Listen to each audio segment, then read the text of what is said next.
Welcome to Pieces for My Puzzle. I'm your host, Nikki Shipp, and I'm excited to be sharing with you my life with a son on the spectrum. This podcast is for anyone who is looking for quick tips and perspective, but most of all, for hope and inspiration. So sit back, relax, and let's put the pieces together.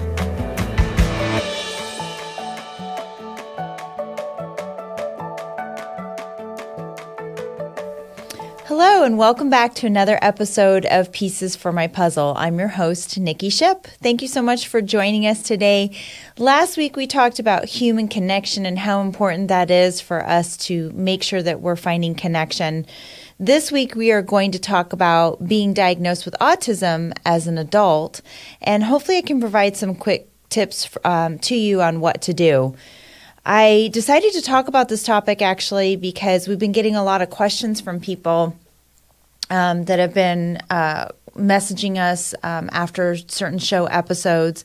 And we found that there's a lot of people reaching out to us that are either getting a late diagnosis or parents who have adult children, and they're asking what to do because they think that there might be a potential behavioral issue there or something related to autism. So even though I do not know what it's like to have a child, an adult child on the spectrum yet, Drayson's only 11, I wanted to do some research about this topic to prepare myself for when Dee also gets older. And so I thought to myself, well, if everyone's asking these questions, maybe I can delve into my little research brain and see if there's some solutions that I can come up with. So first and foremost, a lot of people say, well, why does it even matter to be diagnosed later in life? You're older, if you're an adult and already out there in the world. So what does it even matter to be diagnosed later in life? And so for some, the research that I did, what I noticed was that for some, it helps people to put their past events in the past and in clear context and help them to understand themselves a little bit better. And according to several studies that I did find, a late diagnosis, which is defined actually as 12 years of age or older. So 12 years or older being diagnosed with autism spectrum disorder is considered a late diagnosis. And it's linked to a greater or potentially an increase in mental health difficulties, which I thought was very interesting. But often the first step that happens for people when I was reading about people who were diagnosed later in life was that there was something that was kind of unlocked for them that was completely invaluable. And it's not necessarily a therapy or a medication or anything like that, but it was just mainly finding a community of people who understood them. And that's been one of the biggest reasons why it's been great for people once they figure out what that diagnosis is, they're getting answers, and this makes sense. This is why I behaved the way I did, or this is why I reacted the way that I did, that they're also able to find a community of people who understand them a little bit better.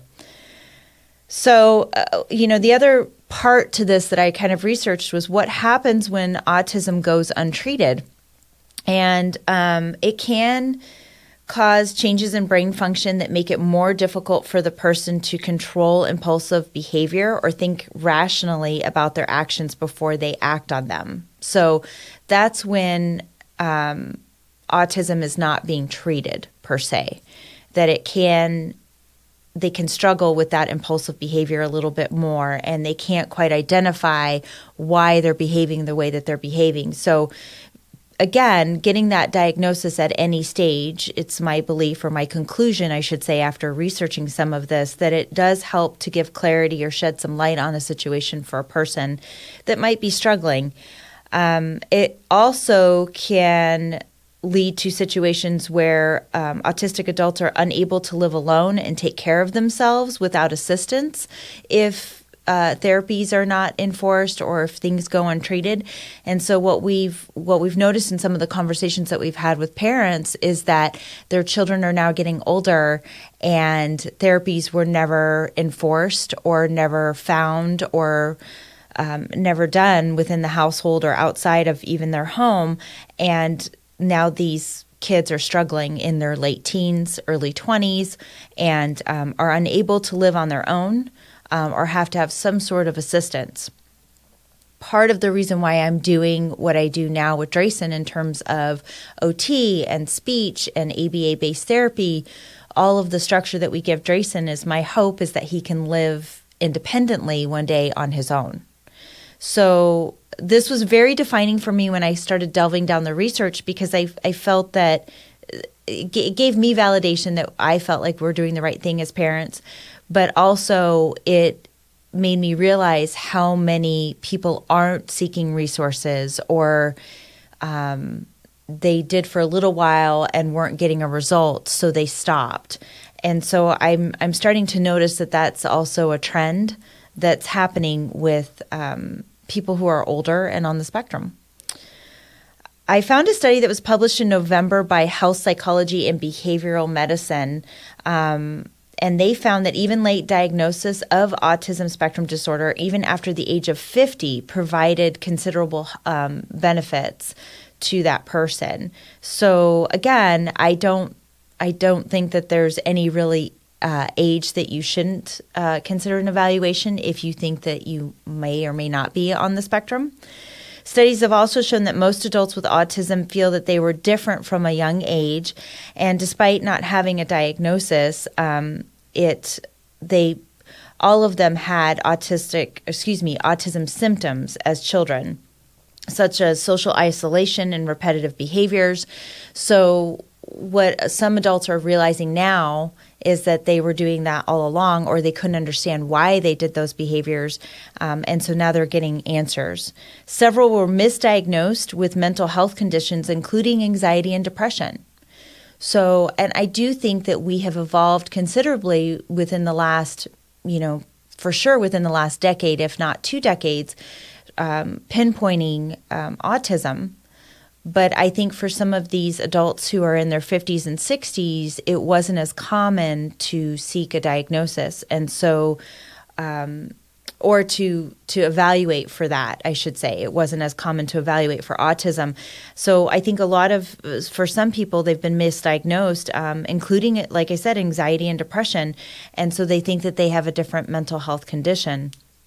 Studies have also shown that those who are diagnosed are more self-aware and better able to take control of their lives and address previously difficult situations.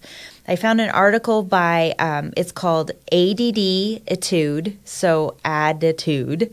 I can post the link for you guys in the show notes so that you have it. But it was an interesting article, and there was also a little bit of a pretest, which I'll get to in just a minute. But it was concerns over social functioning and relationships that pushed these adults to seek a diagnosis, which again, I think is interesting. As you get older, you conceptualize things more, right? And as you conceptualize things, I think it leads people to wonder, well, why am I reacting the way that I'm reacting? Or why am I having trouble engaging in social situations or finding a relationship? And so a lot of adults are now taking it upon themselves to look further into that. So a couple of quick tips. You can assess yourself. There is like a self-test that I just mentioned earlier, which I'm going to read a few questions from the self-test that I found. And I will actually, again, post this link in the show notes so that you can also take a look at this. While this isn't for diagnostic purposes, it can help you understand and decide if you wish to get evaluated, which I think is important. It's important to take action as soon as possible and seek professional help if you feel that you need it. And an adult diagnosis can only be given by a clinical evaluation by a qualified clinician. Okay, so don't take this self-test to be the end-all be-all. It's just a mere kind of screening, if you will, so that you can decide if you want to go get evaluated. So some of the questions, I'll just read a few here. I printed up this test. And again, I will post this link in the show notes for you. But some of the questions are pretty interesting. It says, are you really, and then in parentheses, really good at a skill like math or music, but struggle to succeed in other areas? And the way that the questions are posed are very often, sometimes, rarely, and never. So are you really good at a skill like math or music but struggle to succeed in other areas? Well, that's a little daunting because I was really good in science, but I wasn't good in English. I don't know what that means, and this is the other thing, is try not to overthink it, I guess, right? Because you start to look at these questions and going, oh, okay. Do you have trouble understanding what people mean when they say they feel embarrassed for someone else? Well, that's a good question, because sometimes empathy can be a hard thing to show for someone on the spectrum. Do you talk to your friends at a party the same way you would talk to coworkers in the office? That's an interesting question. I didn't think about that one. Okay. And I'll just read a few more here. Let's see. Are you always the first one to notice when a friend has gotten a haircut or made small changes to their appearance?